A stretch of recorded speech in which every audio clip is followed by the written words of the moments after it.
the Faith Sides Podcast. My name is Tyler Bublitz, and welcome back to the first Sunday in 2019 for the week of January 6, 2019, the Epiphany of our Lord. And I'm excited to have you here. I'm excited to get into this week's podcast, and I am excited that we are in Epiphany, this time where we get to see Jesus as the light that we have been so long and we have been looking for in Scripture. And I'm excited to have you along for this week's journey as we continue going along this season.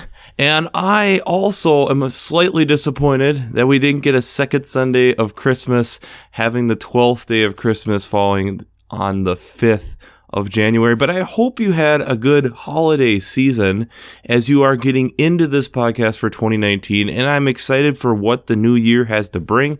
I have a lot of different ideas and things I'm wanting to try doing. But as you can imagine, it's going to be a process of getting all this to happen. But trust me, we have some things coming that will be very exciting. But our shameless plugs and different things that we need to get into this week.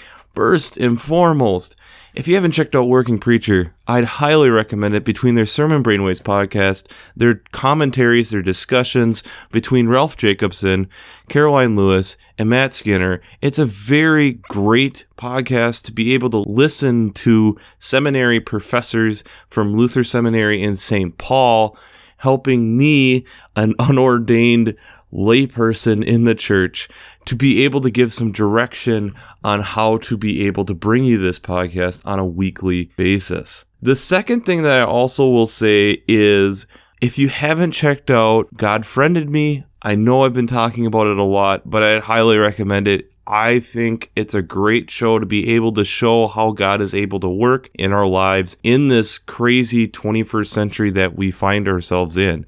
And I think there's a lot of great context to be able to bring into that discussion. The final thing I want to do is bring up last week's podcast question before we dig into this week's scripture. And last week's question was, are you giving God/Jesus the time that they need? And this is a very personal question. I did get a response from somebody kind of going through and debating if they were giving themselves the time that they needed to with God. And I think it's a good question as we're walking into 2019. Are we doing that ourselves? Are we really being able to do that, to give the time the growth that we're looking to be able to accomplish within our own faith life? And I think it actually ties in quite well with this week's reading on one particular thing, and I will circle back to this point. We have been working on trying to understand the character of God and the character of through his son Jesus for over 2,000 years now. And as we are working on trying to put these pieces together, we realize that it's just going to take more time. And I think that's where one of the things that I think is really intriguing and interesting about faith is that it's both a personal journey, but it's also a community journey. And that you need both to be able to have a healthy spiritual life and be able to move forward with your faith in the most effective way possible. And I think that's what makes it so interesting and fun in a way, is being able to blend those two. So let's get into this week's text. And our gospel text this week is out of Matthew chapter 2, verses 1 through 12. And there's some really interesting things to note in this. So remember last week we had where Jesus is 12 years old. Now we're having a bit of a rewind, and we have to remember that the wise men were not at the manger. They came afterwards. So here are the wise men coming, and they've been following the star, and they're suddenly asking for directions, which is kind of interesting to me, is that they've gotten from Jerusalem to Bethlehem, and now they're going and asking directions. And King Herod is who they approach. They're asking about this baby. He doesn't know about him, but he says, "Search for this child diligently, so that I can then go and pay homage myself." And then we have where the wise men are bringing their gifts, they find the child and are told not to go back and talk to Herod about this. So there's some interesting elements there, but I think the majority of this week will be focused on this reading. And I want to focus on Herod because it's one of the few times we actually have Herod here in the text. And I think there's something we can relate to with Herod extremely well with this. The first reading is then from Isaiah chapter 60, verses 1 through 6. And again, this is continuing that Christmas-like spirit, or that your light has been found in Epiphany. And it starts right away in verse 1. Arise, shine, your light has come. The glory of the Lord has risen upon you. This idea that Jesus, as we know, being on this side of the cross, has been ushered into our presence to be able to be this light that has been promised for us as we process through. And that he's going to be able to do all these different things. Like in verse 3, nations shall come to your light and kings to the brightness of your dawn. Lift your eyes and look around. They all gather together. They come to you.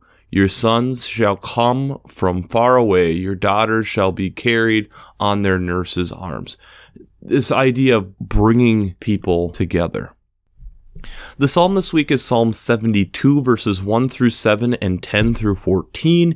And again, we have this idea of having this great judge who is able to bring forth these things that are worth paying homage to, worth giving our life to, that he's a defender of the poor, that he's a deliverer of the needy and crush the oppressor.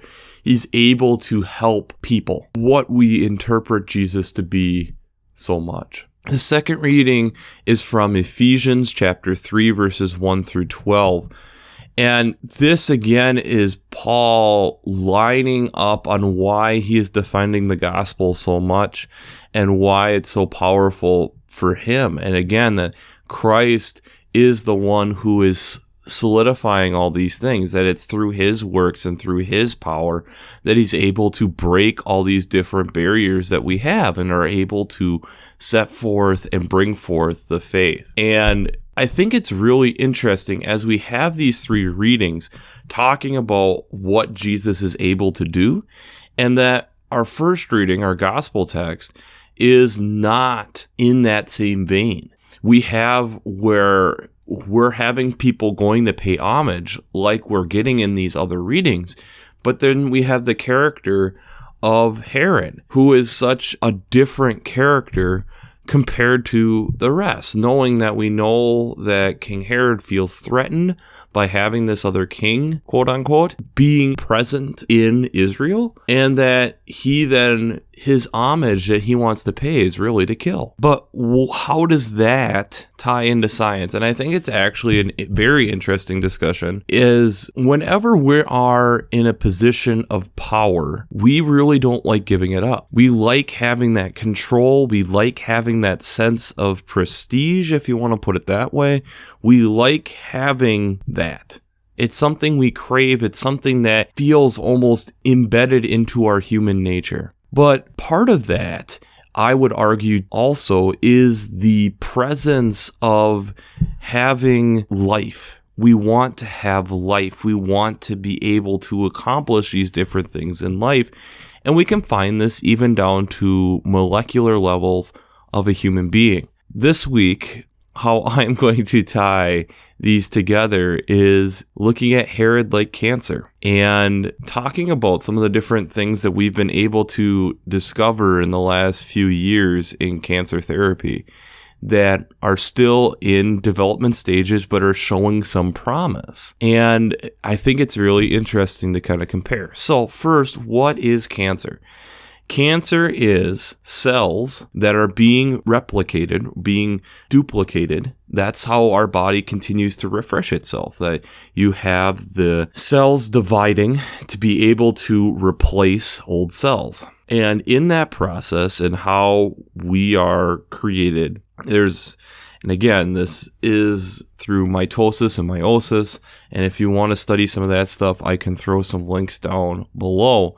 But when you're having that dividing process, there is the possibility for copying errors to happen. Just like you would make a mistake at work or have something accidentally get typed and it totally changes the meaning of the paper. And I think you can think of probably a few right off the top of your head.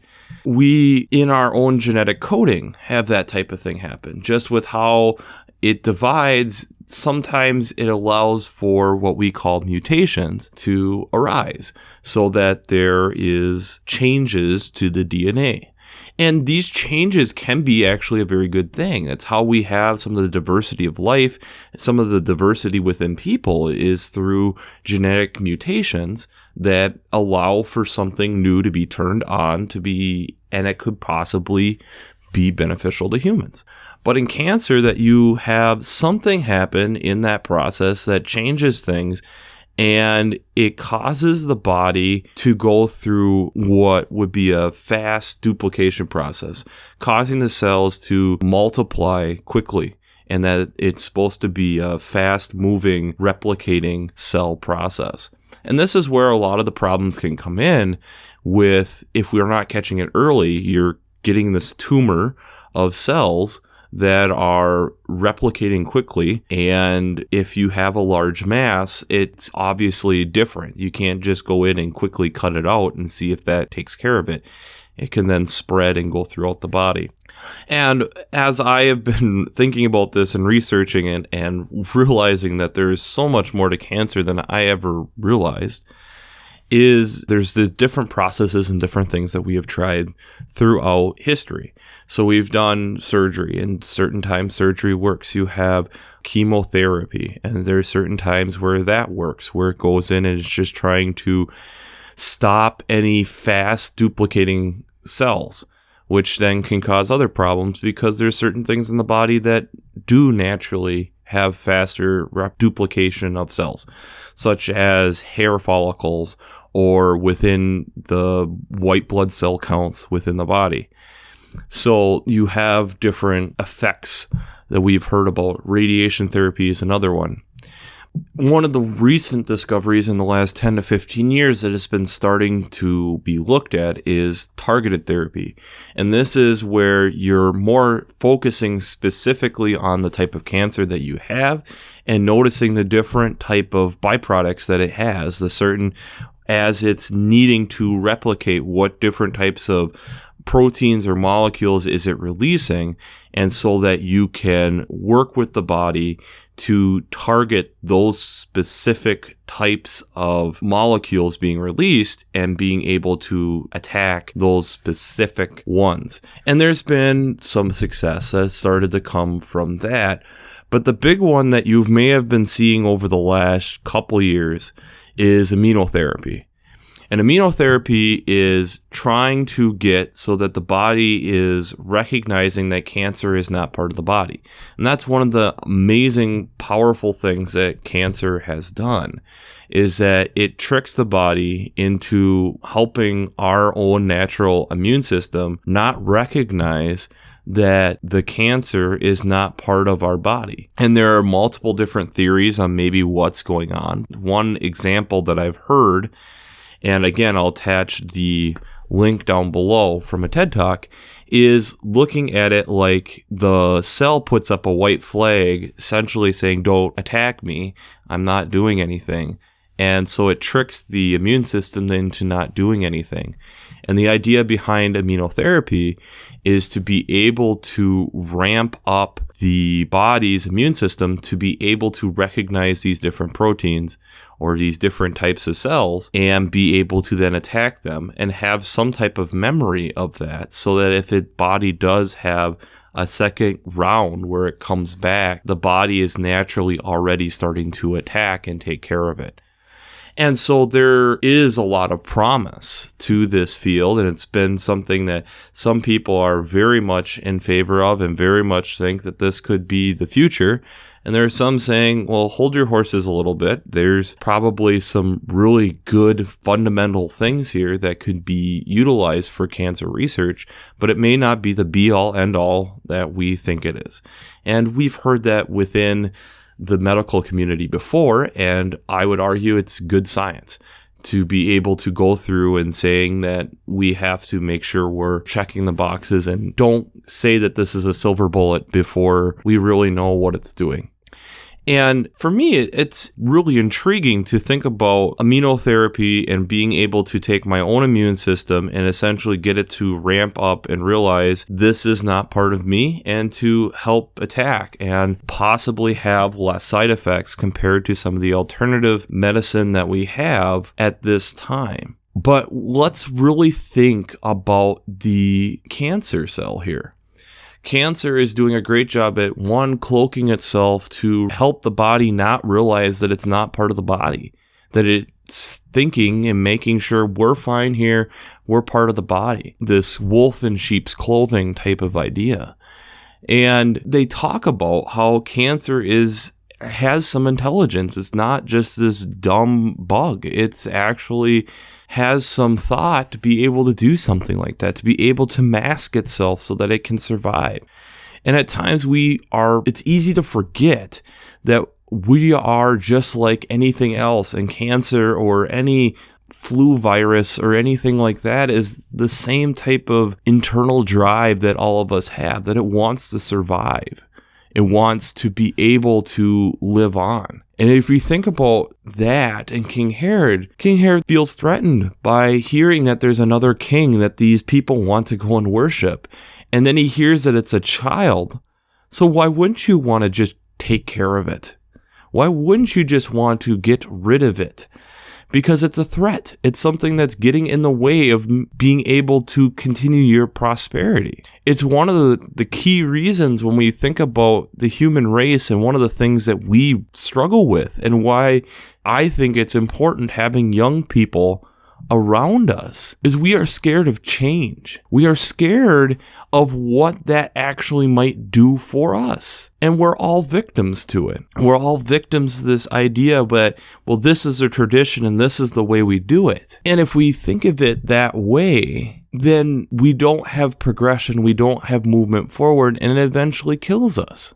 Because if we think about it back with the cancer example, the cancer is literally putting up a flag saying, I'm not anything to worry about. I'm not change. And so we don't recognize that in this case, the change is not helping us. But there are plenty of times where we're looking at like these different immunotherapy drugs. Is there ways that we can help our own body recognize that this change to make our own immune systems more active at this period of time is a good change, to be able to move forward and be able to, in this case, take care of cancer. In this case, we could also look at the light being our slow progression, but better understanding of the immune system, and being able to start looking at different immunotherapy drugs and how that might benefit people going forward. And this is so important to be able to think about how when Christ came in, the situation on what we had experienced in life to that point changed. He was the big change maker. All these things that we had been promised had been fulfilled. We had suddenly opened up the door to change. And in this case, Herod is afraid of this change. He doesn't know what this change means. He doesn't know what it's going to do, but he's afraid of it. And so he decides the best way to do it is to just kill the change.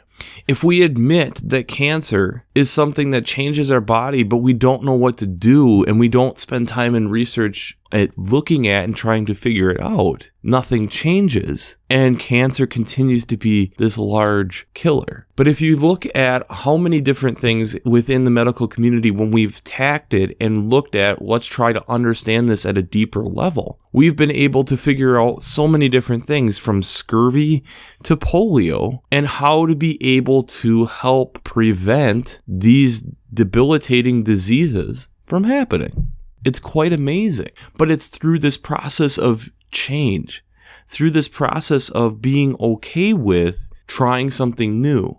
And I would argue it's through these changes that we've been able to see the light of Christ, that we've been able to see how God is trying to provide for us. As you get from the first reading, if you want to find something funny, that he has been able to provide us a multitude of camels to cover you, from verse 6. We have been able and so blessed in so many different ways. And sometimes to be able to understand this blessing that has been poured upon us, we have to be okay with change. Jesus was the change that shook up the world forever and changed the Roman government, changed how Israel was running forever. And if you look at Christianity in general coming out of that, it changed our world forever. We have to be okay with change. Because if we don't change, if we don't try figuring out things, we are actually damaging that possibility of us having that deeper relationship with Christ. It's through these understandings and through understanding that God is a consistent presence that we then have to understand that there is depth, there is layers to understanding our Creator. We can't be scared. We have to just be drawn to its light. So the Twitter question of the week, and again, if you're new to this, every week toward the end of the podcast, I try to leave us with some type of question to ponder. And it'll be up on the Faith and Sci, SCI, pod, P-O-D, on Twitter, or feel free to just shoot me an email with your response. It's a way to kind of keep this correspondence going and be able to kind of keep a discussion going. But I think the Twitter question this week will be, what changes are you willing to make for Christ? And I know this is a time of the year where a lot of people try making big changes, try making different resolutions and different things. And I know for me, as I continued to do this podcast, as I continue to do things in my daily life, as it got toward the end of the year, it was easy to, okay, these are things I want to try doing in the new year. But try making sure that you're spending at least some point thinking about what ways can you make a change to help your relationship with God. And I think that's an important question to be asked, because it's so easy for us to get consumed in all these other things that we forget to ask that important question. Is God calling you for a change? And if so, what's the change? It could be a simple thing, it could be a big thing. That's the amazing thing with faith, is trying to understand all of that. So, we'll wrap this up as we always do. I pray God blesses you through your faith and amazes you through science.